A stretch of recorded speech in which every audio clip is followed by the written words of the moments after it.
So glad you could find your way in. I mean, realistically, you guys are the ones waiting for me to press record, so I'm sorry to keep you waiting.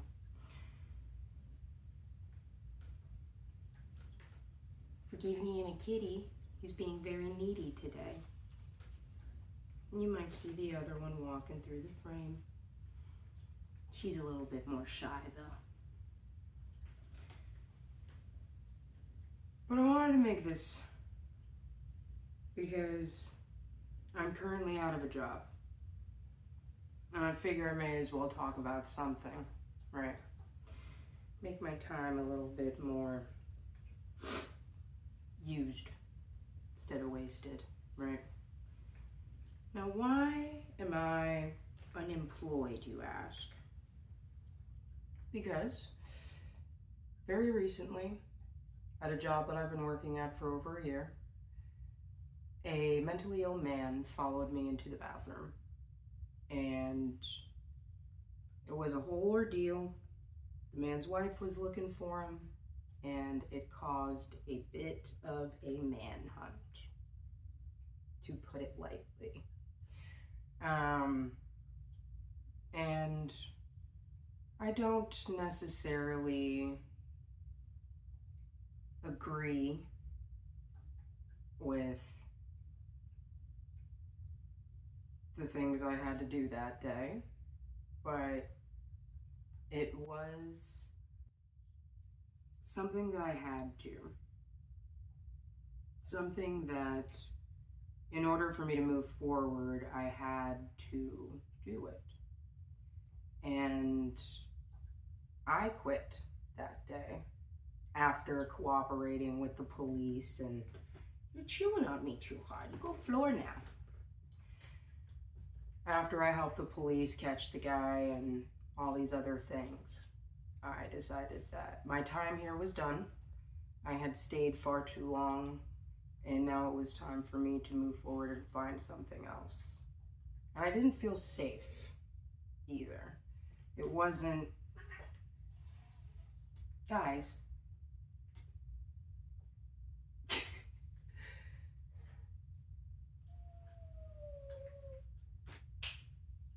Chill.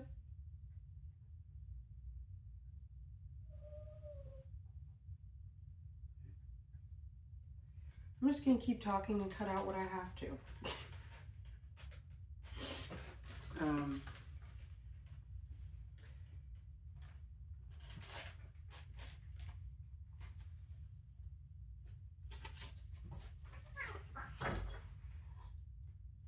Achilles, can you calm down a little bit? Thank you. But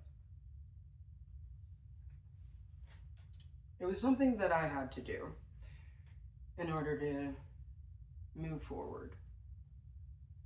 And it was a decision that I made out of fear because I no longer felt safe at my workplace. I'm gonna get rid of one of the cats. Achilles.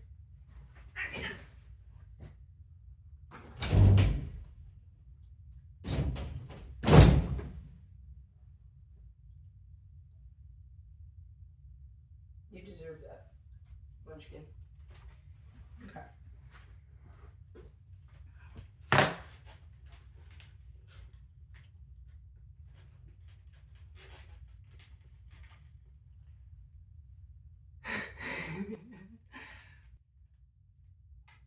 But I'm gonna start from the beginning, actually, because I lost my train of thought.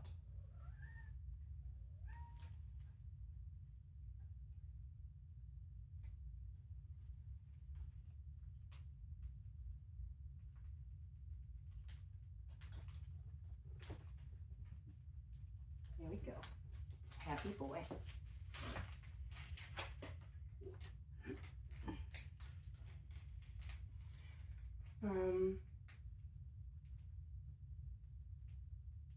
But why am I unemployed, you ask? It was a situation that happened at a job that I've been working at for over a year. I think I just reached. No, I was working there for a little bit over a year, and a mentally ill man followed me into the restroom, and there was a whole kerfuffle about it. You know what I mean? Had to get the police involved, and his wife was looking for him, so there was a subsequent manhunt. And I did work with the authorities to help locate this individual. And it took literally my entire 8-hour shift in order to do so. And I will say that I've experienced a lot. This doesn't even really rank in my most stressful days at work, if I'm gonna be honest. But it was something where inside it told me, I've been here too long. It is now time for me to go. It is time for me to find, for lack of a better term, greener pastures. Why I got that feeling before I found another job, I have no idea. And now I am stuck here, twiddling my thumbs with far too much free time. So I turn towards entertainment. I have everything written down in this little notebook because I'm using my phone to record, because I cannot use my 4K web camera because I do not have a graphics card. So we are aboard the struggle bus. I wish it were a cat bus, but that's a different story. If it were a cat bus, it wouldn't be him though.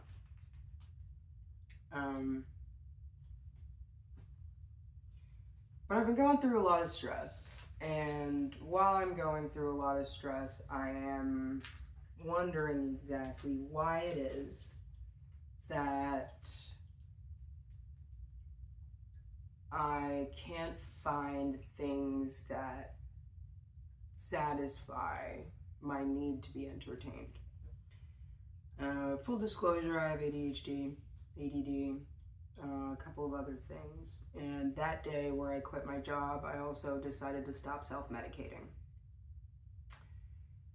So it's been a horrible jumble of a mess within my mindscape, if I'm gonna be completely honest with you. And I need something to distract. And frankly, the media that has been coming upon my feed recently has not been doing a good job at distracting.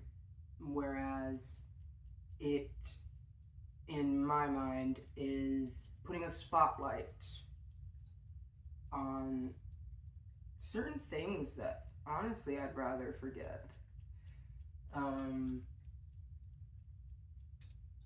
But you know, to each their own. And there are some people who believe that this media is consumable. I personally disagree. My best friend gave me a suggestion for a video. She wanted to hear me rant about bad media. Bad media. So that's what this video is about. Originally, I was supposed to be drunk when I started the ranting, but seeing as I have a little bit of a drinking problem, I've decided to go sober in doing so. So I hope you can understand why I'm not inebriated right now. Realistically, it's better for me if I'm not.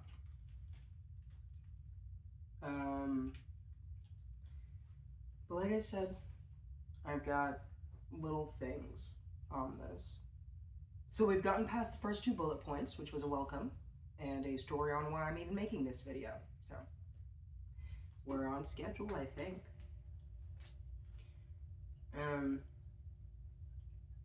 I wanted to talk about why good storytelling is integral to us in times of strife. A good distraction is therapeutic, in my opinion. I really do want to hear yours too, so please do not be shy. Let me know what you believe. But I do think that a good distraction, a good story, can genuinely give your brain a boost of dopamine where it doesn't have anything. Where I'm at right now, my brain is constantly searching for dopamine and serotonin in places that are extremely hard to find. Like I said, I stopped self-medicating. So I am struggling deeply with the need for distraction. The devil loves idle hands is that saying, right? Forgive me if I get it wrong. But a good story can help you find connection with others. It can help you remember exactly why it is that you are a little bit down in the dumps. And when it comes to good storytelling, I find myself turning to old things that made me happy. And I don't think that that is something that's unique to me. You know what I mean? Like, I think that a lot of people, when they are going through something, they genuinely do try and find something that helps them feel human again. And lots of times it's stories from our youth, stories from our childhood. It's actually very hard for me as an adult to find a story that I genuinely align with and genuinely find connects me to a sense of humanity. You know what I mean? Like, personally, I don't like very dramatic tales.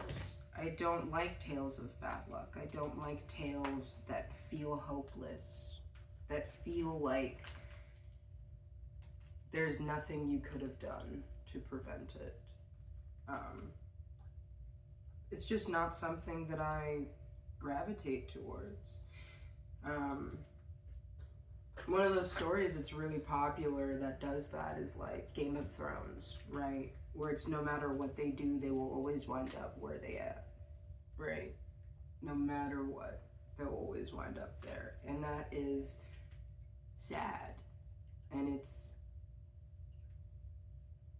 there's a part of me within where it's like, I want to believe that that doesn't always have to be the case. So I don't always want to see stories that talk about stuff like that. I find myself drawn to not necessarily immature topics, but topics that can be told to children. Like Studio Ghibli. It's for all ages, right? It's my favorite thing about it. That's why it's my favorite animation studio. I love the old-fashioned 2D style animations. I love the storytelling. I love the character crafting. The way that they are able to tell a story that can touch you no matter what phase of your life you're in. Universal storytelling. That is my favorite. Where you can be a child and still understand. And as I get older and I start working within myself, I find nurturing the inner child is something that's incredibly important, right? I find that if you neglect your inner child, you become inundated with life's miseries, and I don't think that's healthy for anybody, realistically. And it's something that even I struggle with. If I don't take the magnifying glass off, if I let it concentrate that heat in that moment, it will distract me in a way that's not good. I am looking for good distractions. Yes, I am. Which is why I've got this little guy right here. He's a good distraction.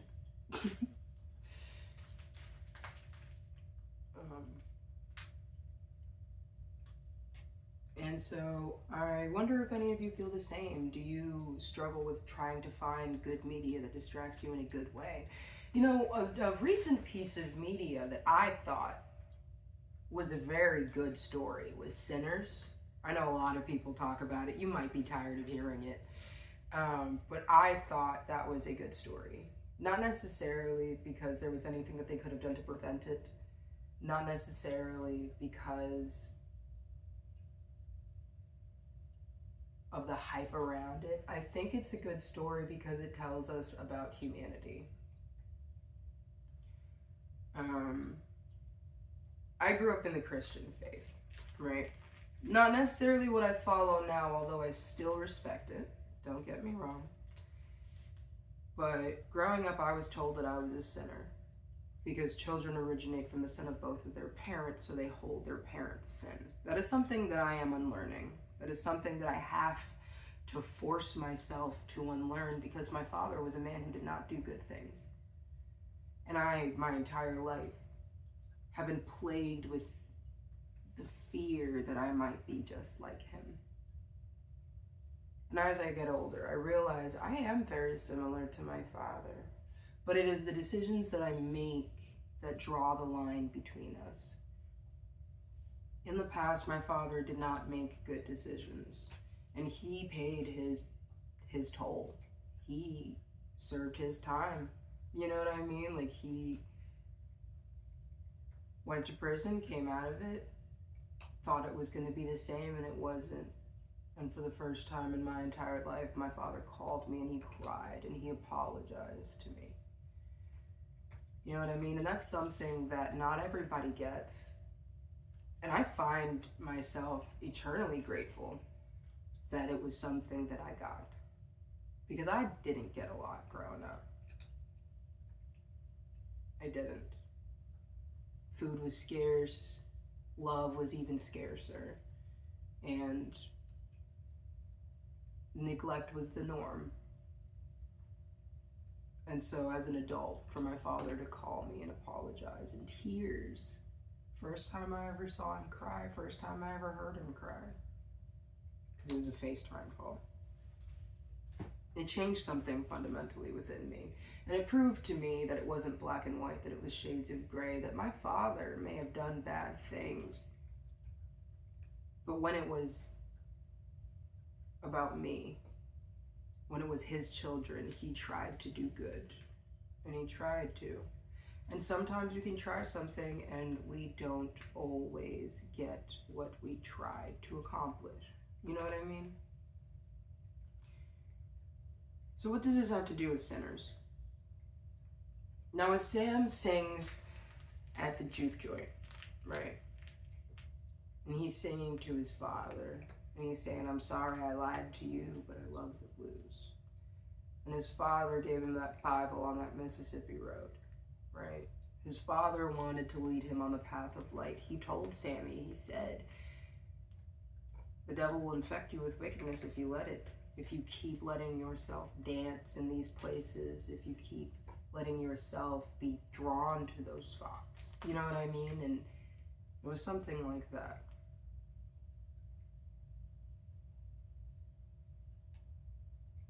And no matter the warnings that he gave Sam still met the devil that night, right? And I think that that is very, very true to the human experience. People can warn you and warn you and warn you and warn you, and yet you still wind up there, but it's not your fault if you wind up there. He made the decision because he was chasing his dream. He wanted to be a musician. I mean, hell, I do too. You know what I mean? I've been playing the piano since I was 15 years old. I've always wanted to be a musician. Has it worked out for me? No, but it's because I never actually chased it. I just sit in my basement, fiddling with those ivory keys. You know what I mean? But no, Sam wanted to go and do what he wanted to do. Because for him, that was his respite. For him, that was a connection to his soul. And they say it in the very beginning of the film, is that there are people who are so connected to music that it bridges the gap between the past and the future, the living and the dead. And he does it, and it's beautiful, and the devil is after that. It wasn't that Sammy was a sinner, although he may have been, according to the book. A book I haven't read in a very long time. But he was human, and in pursuit of soul food, he was intercepted by something that did not have his best interests at heart. And I think that because Sinners is such a specific tale in the way that it's told, in the way that it weaves folklore, in the way that it weaves faith, in the way that it weaves history. You know what I mean? The exact same way that Sammy was ever able to play music and draw the gaps is the exact same way that Sinners is able to create in the way that it did and bridge the gap between the viewer and the product that we're seeing on screen, right? So it's just, in my opinion, Sinners is a good story. But it's hard to find that nowadays. Which leads me on to my second point.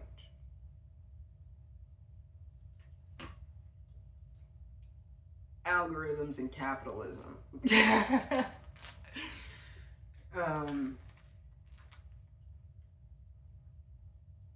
Algorithms and capitalism are the reason why I struggle to find good content. It's like the moment where I start getting a little bit comfortable within the algorithm, like, oh, finally the algorithm might have what I want. You know what I mean? It's like, then all of a sudden it's like, here's a bunch of nonsense you don't want to see at all. Which is incredibly frustrating. I hope you agree.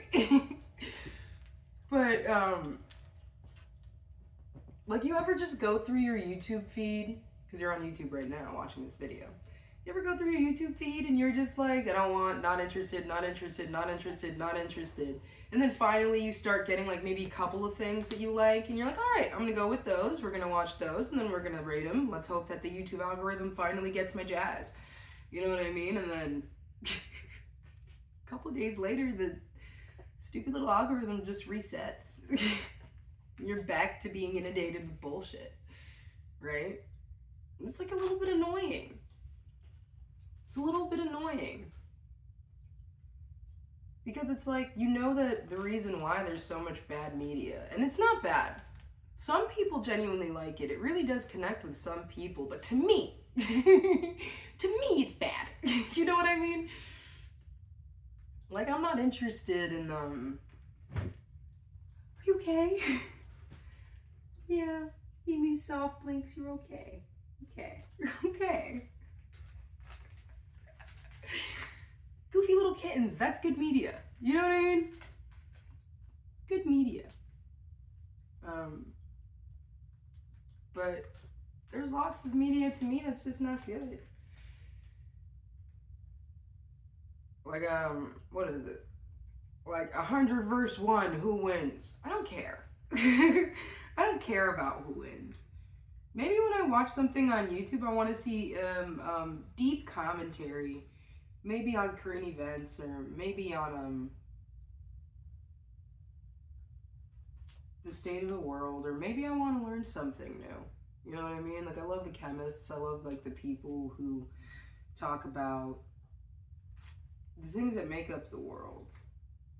It's a little bit of a continuing education on my part. It's what I use YouTube for. There's lots of little documentarians that have a lot to say, and they like to show you what it is they're doing. I love that. I love people who have passion about what it is they're talking about. Even if necessarily they're not like having tools in their hands and like showing you how it is they do it. You know, I mean, people, they still want to show you what it is they're learning. And they find passion about the things that they're learning to the point where they want you to know about it too. That, I love seeing that. I genuinely do. I love seeing you too. Very sweet boy. Just pretend to be a little bit sweeter than you are right now, little spicy kitten. But it is, the problem is that media has to be watered down. Media has to be, in order for it to make money the way that the corporations want it to. Media has to be watered down. And the reason why is because, I mean, lots of the media that we used to listen to and watch, you know what I mean? Lots of it was in an age before the internet, right? Like a lot of my favorite, anime, a lot of my favorite movies, a lot of them, they take place, they were released before media. They were released before social media, is the word I'm looking for. Thank you for being patient with me. I appreciate it. Brain's still a little scrambled, but it's okay. We're getting there, you and I.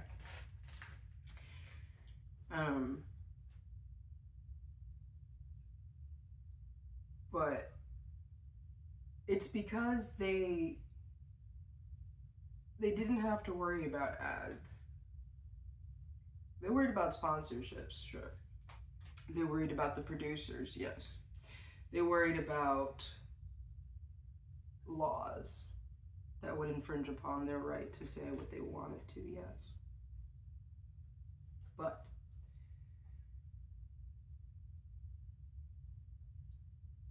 because they were supposed to hide it,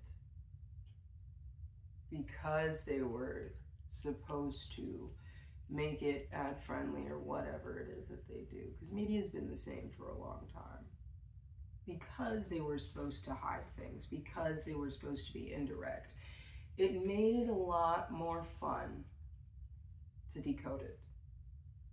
You ever remember those DBQs that we had to do in English class, where we had to be all like, but what does it mean? But what does this mean? It's literacy. It's a cognitive thinking. It's a critical thinking, right? And that's something that we all had to learn in school. If you're my age, right? I'm 25. So if you're my age, that's something you had to learn. Give or take a couple years, right? And yet, nowadays, it almost seems like it has to be straightforward. They don't leave anything to the imagination. There's no reading between the lines. It's very shoved in your face, which is why I love Sinners. You have to genuinely decode a lot of it in order to fully understand exactly what that movie means and what it means to you as an individual, because art is subjective. What it means to me is not going to be what it means to you. You know, some people might see Sinners and take a completely literal approach to it. They might be all like, wow, the devil really is trying to come after musicians. Wow, it really is the different decisions that we make that lead us to the spot that we are. And that's not incorrect either. And it's why I had to say it in the way that I did, right? Because it's not incorrect.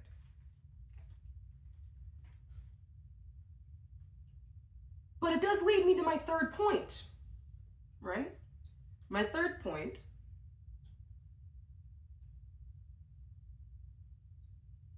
is critical thinking in media. Nowadays, people want it to be extremely explicit, the things that you don't believe in, right? They want you to depict this thing as a villain, and they want you to say in your media, like literally verbatim, you're the bad guy. Which is not true.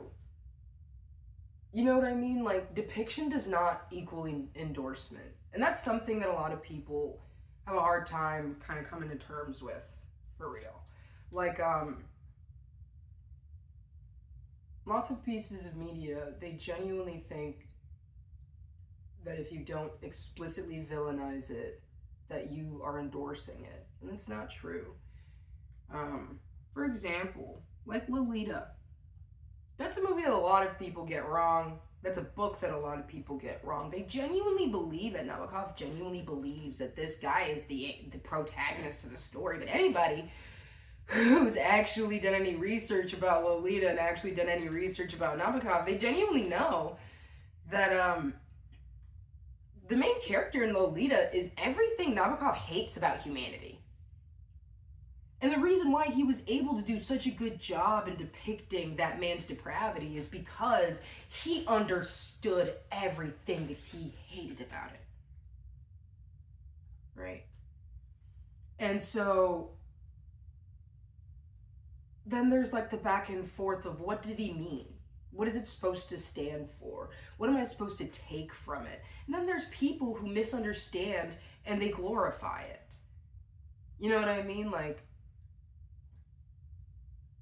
they misunderstand and they think that because they see it in wider media or in a really big piece of media, they think that it's okay. And it's not true. Artists, I believe, lots of artists anyway, not every artist, but I think lots of artists truly have something to say. And I think that it is not as literal as modern media wants you to believe it is. And it's not as explicit and sensational and dramatic as a lot of people need it to be in order for it to be a good story. I don't believe that super dramatic tales must be told in order for it to be a good story. And I'm saying drama in a very specific way. I'm saying twisted drama. You know what I mean? Like, back to Studio Ghibli. I love Studio Ghibli. It has been one of my favorite things for a really long time. It is something that I watched since I was a child. I would watch it with my grandfather. He loved Porco Rosso. Love Porco Rosso. You know what I mean? My grandfather fought in Vietnam. He loves war stories. Loved war stories. And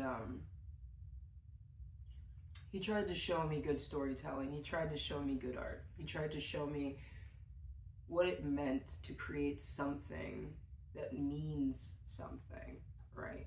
And sometimes in the media nowadays, people have a hard time. They think that just because somebody follows somebody, or just because the main character is a really bad person, they think it's a bad piece of media, or they think that's a bad person for following a bad person. But bad people are in control of the whole world, baby.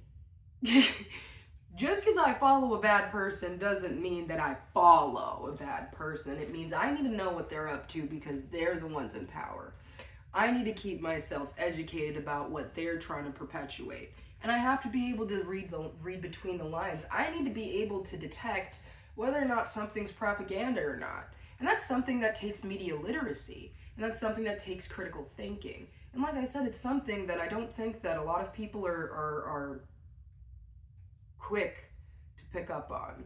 Or I don't think that a lot of people are able to pick the pieces apart. Like I said, depiction does not equal endorsement. You know what I mean? And some of my favorite stories are of quote unquote bad people who do bad things. And it's not necessarily that I hate them because they do bad things. Sometimes people hate people who do bad things because it reminds them of everything they hate about humanity. And sometimes humanity kills the light in your soul, kills the light in your eyes. And sometimes I just don't want a reminder of that. You know what I mean? It's just something that we all have to come to terms with. You are chewing on my thing. Can I have it back? You can have this back, even if you don't want it.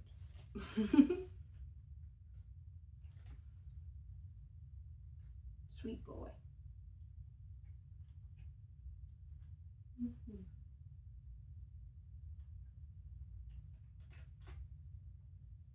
Yes. So.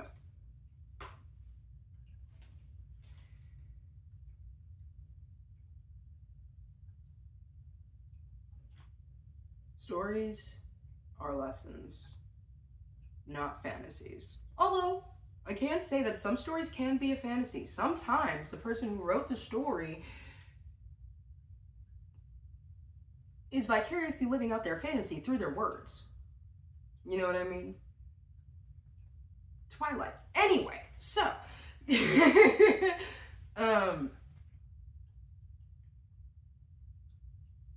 mind you, I say that knowing I'm a Twi stan. I love Twilight.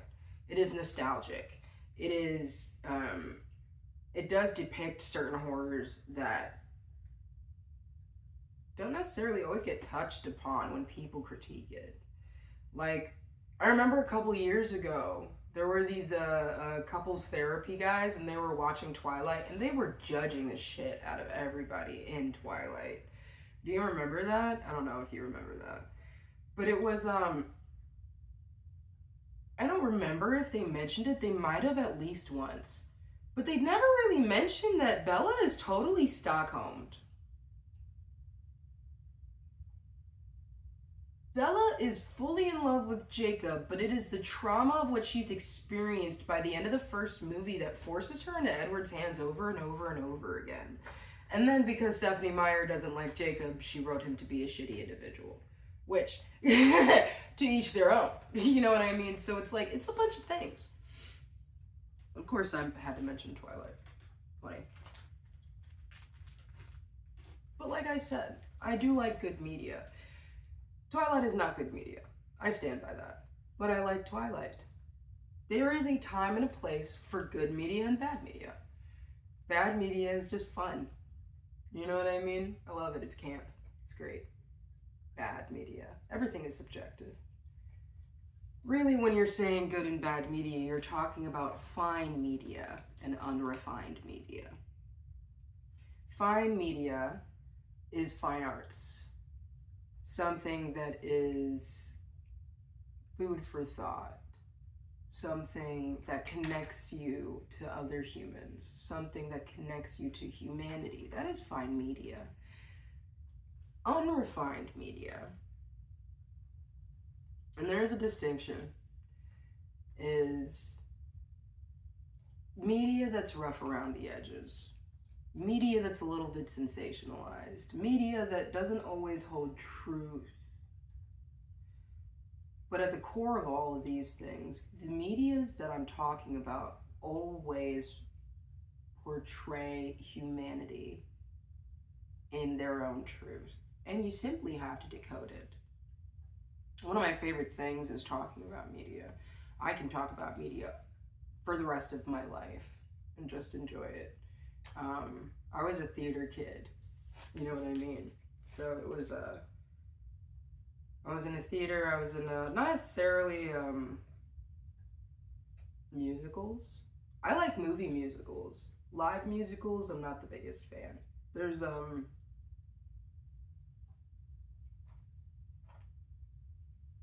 something about the stagnancy in a live musical that I just don't. It doesn't catch my attention. But my little sister, she's 11. My little sister, she loves musicals. It's like her favorite thing right now. And I watch musicals all the time with her. Not necessarily because I enjoy it, but because she does, right? And so I see that it doesn't necessarily matter if I enjoy it, because if it serves a purpose to somebody else, then it did what it was supposed to do. You know what I mean? Like, media and certain pieces of art, they can transform you. And it just depends on how it speaks to you. And really, I kind of just want to end this video saying that the pieces of media that I pointed out today, it doesn't necessarily matter if you think it's bad or good. Lots of the pieces of media that I spoke of today, I'm sure somebody could say they were bad. And I'm sure someone could say they were good. And it doesn't mean that they're wrong. It's all subjective. This is critique. I open the door for yours. Please do tell. I really want to know about it. I have not really been talking to people since I lost my job. So I would really love a bit of conversation. I want to know what you think. I want to know your favorite pieces of media. I want to know why they sing to you. I want to know why they scream at you. I want to know where they touch you. You know what I mean? Do they touch you in your mind or do they touch you in your heart? And why are those places separate? Shouldn't the media be able to bridge the gap between the two? Something like that, right?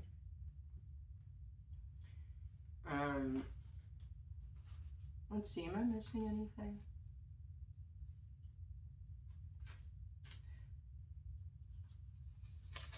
I don't think I am. I probably am. I always have a lot of things I want to say. But if you would like to hear more, just let me know. I will happily let you know. Maybe next time I'll do like a little bit more scripted, a little bit more bullet points. Or if you guys like this version of my rambles, and just let me know. I'll just do more stuff like this. If you made it to the end of this video, thank you for listening to me. It was your choice. I just want to say thank you. Sometimes we don't always feel listened to, which is the reason why I seek good media.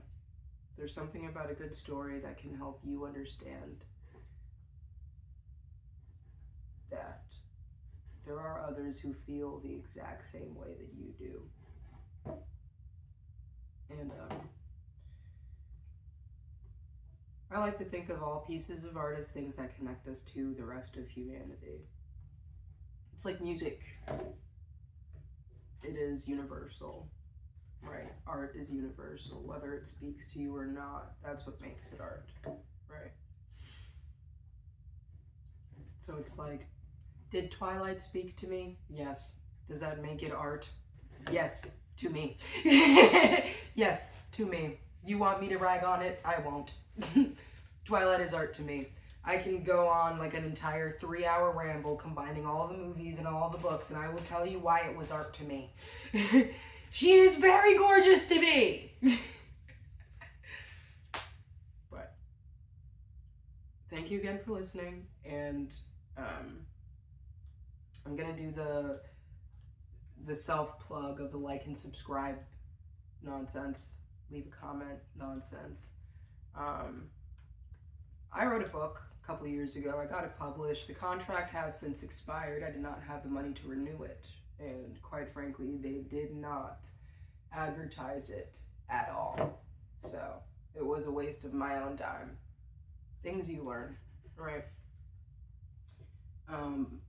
But I am going to leave a free PDF of it in my description. Why? Because why should I limit you media that I wrote for free? Nobody paid me to write that book. I just did it. It is not a real story. It is fiction entirely. But like I said, I like stories, I like media, and I wrote media. And should you, I hope you are not altering the way I set up that tripod, sir. Yes, he am. Yes, he am. No, stop it. Come here. Come on. Come here. Come here. We thank you very much for watching our video. My name is Logan. This guy's name is Icarus. And the spicy kitty that left the room, her name is Achilles. But I did just want to say thank you. Come here. Let go of my chain.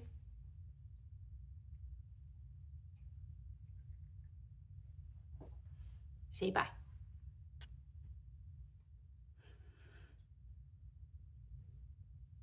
Goodbye.